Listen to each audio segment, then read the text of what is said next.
welcome to Medicated Babbling. The rants, the laughs, the tiny steps that get us through chronic illness. And the usual disclaimer before we get started, I am not a health practitioner of any kind. I am a person with chronic illness and opinions. So let's get started. Okay, so I've been playing The Sims lately, and if you don't know, it's a simulation video game, duh, by the name, anyway, where you basically are just playing virtual dolls. And you can build houses and you can do things, but it's basically virtual dolls. So it's mostly a sandbox game. You can sort of do whatever you want. The game doesn't really have a big boss you're trying to defeat or a giant goal you're getting to. This is just like for the joy of playing the game. You just play the game and you do whatever you want. And I guess since it's so freeform, people have made up different challenges. And one of my friends mentioned that she'd been watching videos of the 100 Baby Challenge in the game, and that it was strangely enjoyable. And to be honest, at first, my reaction was like, oh yeah, that's nice. And that was about it. But then, one day, imagine that, my brain was all foggy and I couldn't think, and I thought I needed something to watch to distract myself, and so I watched it, and of course, I got hooked. So, at first I was just watching the videos, because honestly, I can watch paint dry when my poor brain is out of it, but then I did actually start to play, because that's what happens. We know this was going to happen. And so, yeah, brain fog and Sims, dangerous combination. Hours can just zone out of the universe. So, well, I guess not always. I mean, when my brain is super foggy and the pain is bad, like, Sims is way too much. I can't play. But I can maybe watch the playthrough videos, and then those give me ideas. So that's dangerous too. But when it's like next level brain fog, like the next level up, when I'm like still groggy and loopy, but like no longer incapacitated, yeah, zoning out is with playing a game is good times. Because you got to do something with that time, my goodness. And yeah, because I'm not really that, I can't do much when I'm that foggy. And am I the only one that uses, like, the type of videos on YouTube or Netflix or whatever that you're watching to see how foggy your brain is? Because when I'm super foggy, everything is fascinating. And then if I watch that same video later when I'm not quite as foggy, then I just get bored. So, like, I honestly didn't understand that brain fog had so many layers and levels. I mean, I've had migraines forever, and I've always known I get groggy and loopy or slow or whatever, but it's taken me way I can't speak. Good thing this is a podcast. Anyway, it was taking me way too long to realize there are so many levels to it. I mean, yeah, my brain gets slow, so maybe that's part of the problem. But, yeah, I mean, there's the completely out of it because the pain is bad, and there's medication, and there's no functioning. There's no watching videos. Like, screens are way too bright. I'm probably just listening to a podcast and processing. None of it, really, because it's just more for company and distraction, because nothing sinks in. Brain is basically mostly offline. And then when it gets a little bit better, if I'm not so light sensitive, then the brainless videos start to happen. And, makeovers are perfect. I love me a makeover show or video or whatever. And it could be a person, it could be a house, you can redecorate a room. I'm all there. But, like, I can't handle Queer Eye. I love it. It's a great show. But there's always that one episode where they get super deep and emotional, which, again, normally, I'm all for it. But when I'm I can't handle it when it's this foggy. I can't handle the emotional episode. So I actually stay away from Queer Eye. I'm sorry, Queer Eye. It's a good show. Anyway. But, like, okay, so then there's the layer above that where my brain is super slow still, but I'm sort of, kind of, almost a little bit functional. That was a lot of qualifiers. But like I zone out super easily, and I'm still not good for much. So the Sims are great at that point. I mean, there's competing voices in my head telling me I'm wasting time. There's stuff to do. Why am I so useless? All the top hits of being frustrated. But like really, my brain, my body, it's not gonna do anything. So, zoning out into a game or something like that, like in this case, The Sims, is and just going with it or doing whatever to make yourself heal is great. Because honestly, if I do try to push it, and occasionally I do because I want to or because I have to, still have to be super careful. And for the most part, it usually just backfires and sends me right back to the beginning. So as annoying and frustrating it is, honestly, just letting time take its course and let my poor brain come back to normal is the most efficient thing to do. It doesn't feel that way. It's super frustrating. Anyway, I'm still learning to get along with this. But, anyway. But, okay. So then there's like even another layer of brain fog above that. And as much as the other one lies to me in terms of negative voices telling me I should be doing more stuff, this one lies in a different way. It tells me I'm fine. I'm fine now. I'm good. And spoiler alert, I'm not fine yet. So the pain's probably gone. The brain is working better, not so foggy. Like I said, my brain is so slow, but it doesn't know it's slow. And that's when I have learned to test myself, like I said, with stupid videos or a simple video game. Because if I'm doing okay, those things get boring pretty quick. Now, Sims is not a stupid video game or a simple video game. It actually gets kind of engrossing anyway, so I have to test things carefully, because I can get zoned into video games either way. But like if I'm getting zoned into a match 3 game, chances are something's up. So yeah, so anyway, so if I don't get bored pretty quick by some of these things, then my brain, as much as it's telling me it's fine, it's not fine yet. Or I use commercials, because that's the other test. Because normally, like, don't get me wrong, a sappy commercial will hit me in the feels. But I usually don't cry. But, so if I watch a sappy video or commercial or whatever and I start crying, yeah, not better yet. Brain is still not doing okay. So, yeah, anyway, the other week I had a pretty rough week, and I was zoning out into The Sims quite a bit. It helped pass the time, like I said, while my poor body sorts itself out. And I realized, they have like a good hierarchy of needs going on.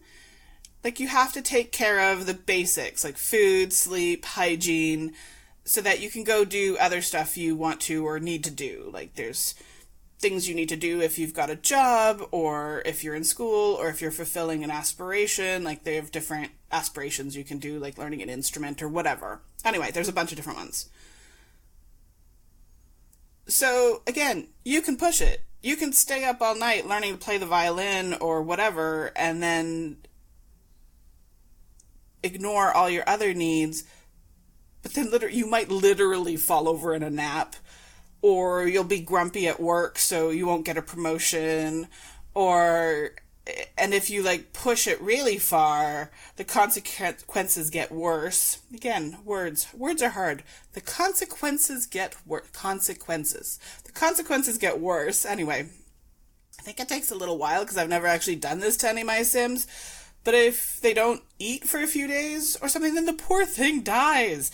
And if you have kids in The Sims, they get taken away by child services, which I think is appropriate. But anyway, so So I realized, like, this is basically an energy management game. Like, it's a spoons game. You get to decide where you put the time and energy, but there are consequences. Or I guess I should say not consequences, but there's trade-offs. Like I said, the needs are kind of a must, which makes sense. And if you, let's say, want them to be promoted in their job, then you've got to go do stuff for that. But if you don't care, they're just working to make some money so you can do some stuff. You can go, I don't know, throw a party or, like I said, learn to play the violin or whatever. And then I remembered a long time ago, I had the idea of making a game that helps people get a chronic illness. Because a lot of people just don't get it. And in some ways, I'm happy for them. It means they haven't had to get it, but it's also very frustrating sometimes. So I don't think I called it a spoons game. To be honest, I don't think spoons were a thing yet. I had this idea forever ago. But playing The Sims now, like, and thinking of the hierarchy of needs and everything, I think they've already done most of the work. It just needs to be adjusted so a character has, like, no energy, always has to sleep, has a million doctor's appointments. You know, if they do something, it takes them 10 days to recover. Maybe a modlet so that they, like, get brain fog, so everything takes twice as long, and you could barely learn. Like, it's perfect. Different illnesses could result in hospital stays or flare-ups. Like, I can see it all. I can see how this could totally work. And I know Sims can get sick.